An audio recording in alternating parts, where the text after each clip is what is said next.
In 1833, an artist in New York City tried to show us what every empire forgets, that no civilization is too powerful to fail. His name was Thomas Cole, and in a series of 5 landscapes, he foretold the rise and fall of an empire, from calm beginnings to gluttony and greed to eventual collapse. And his paintings trace an arc that is eerily similar to the United States today.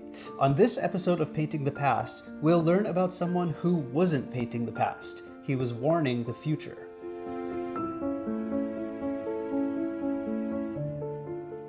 British-born Thomas Cole arrived in America as a teenager in 1818, and within a decade he had become the most celebrated landscape painter in the country and the founder of the Hudson River School, a collective of artists who dramatized and idealized America's natural beauty. Now, at some point, I'll make an entire episode about the Hudson River School, so if you like history and art, take a second to hit subscribe and like this video. Cole's paintings often have an air of calm and tranquility, but beneath the surface, Cole was concerned. America had just elected Andrew Jackson, a populist leader who wanted to expand the United States into the vast western wilderness at any cost.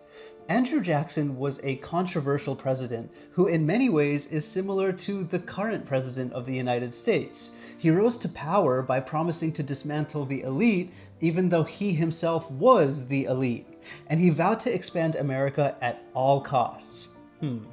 He was a cruel leader who created the Trail of Tears, a campaign that forced tens of thousands of Native Americans to flee their ancestral lands, resulting in thousands of deaths from disease, exposure, and starvation.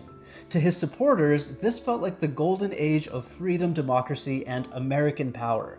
But Cole was worried that America's obsession with progress, its hunger for land, wealth, and power, would come at the cost of its soul that he had spent years capturing in his artwork.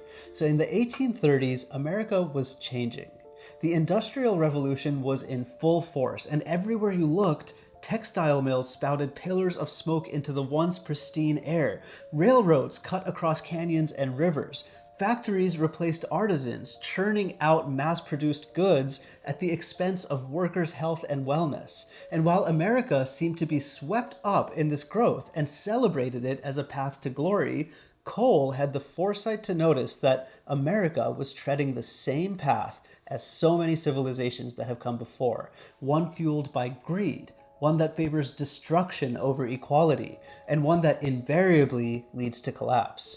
And so, in 1833, he set out to capture this sentiment in a series of 5 paintings called The Course of Empire.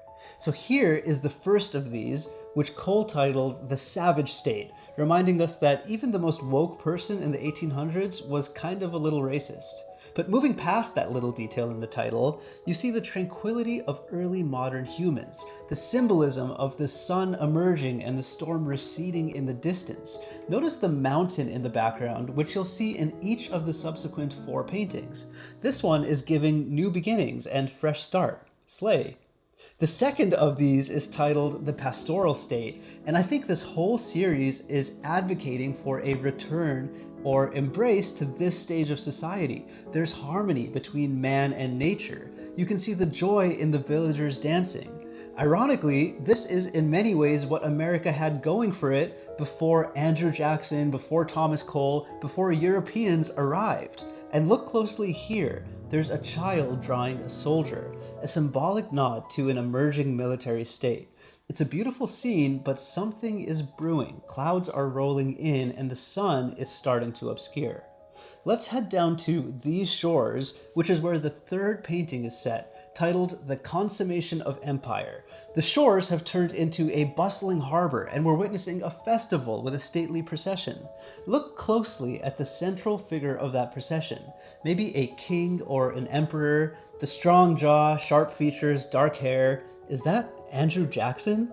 And there's an air of wealth and grandeur in excess. And look down here, there's 2 children fighting. I think that's a sign of things to come. And we'll take a gander at the next painting in this series titled Destruction. Now, in Cole's own words, description of this painting is needless. It's pure destruction and carnage. And of course, the natural elements add to the emotion. It's the peak of the storm, choppy seas, fires raging in all directions. There can only be one outcome, and that comes in the final painting of this series, desolation. The empire has fallen, but its damage to the environment lives on. The sun is setting and the calm returns to the scene. In the distance, that same mountain that we've seen in each stage remains untouched. It's like none of this ever happened. Almost 200 years ago, Thomas Cole warned that the downfall of civilization isn't caused by a bombshell overnight, it's caused by rotting slowly from within. Greed dresses itself up as progress. Conquest looks like glory until it comes home. Expansion looks like paradise until the coastlines erode. That industrial revolution that Cole lived through set in motion damage to the environment that continues even today. Since the 1850s, the US has emitted roughly 25% of the world's greenhouse gases. As the temperature rises, our clean water sources are evaporating. In Utah, the Great Salt Lake has lost 2/3 of its volume, destroying the local ecosystem. And beyond the environment, populism is the highest it's been since Andrew Jackson was president in the 1830s. Social media is creating echo chambers that villainize our own neighbors and reinforce our own opinions. We live in an era of excess and gluttony, dressed up in pride and strength, just like Cole's consummation painting. And now, for the first time in my life, America has put territorial expansion back on the agenda. So what can we do? The answer lies in Cole's paintings. He didn't end his series in flames, he ended it in silence, with nature reclaiming the ruins. And if we heed his warning, we can get to that part while skipping the part where the entire empire burns. We can invest in the planet instead of draining it. We can prioritize sustainability over short-term profits. And we can elect leaders who build communities rather than scapegoating them. So I mentioned in my last episode that I recently launched a Patreon. It's $5 to subscribe, and for the next month, if you subscribe, I'll donate all $5 to the Nature Conservancy, an organization that works to protect our planet through science-based conservation, sustainable practices, and government advocacy. So just click the link in the bio. You'll also get access to behind-the-scenes content, fascinating historical stories from my research, a group chat, and a monthly paint and hang where we nerd out about history. Thank you for watching, and I will see you next time on Painting the Past.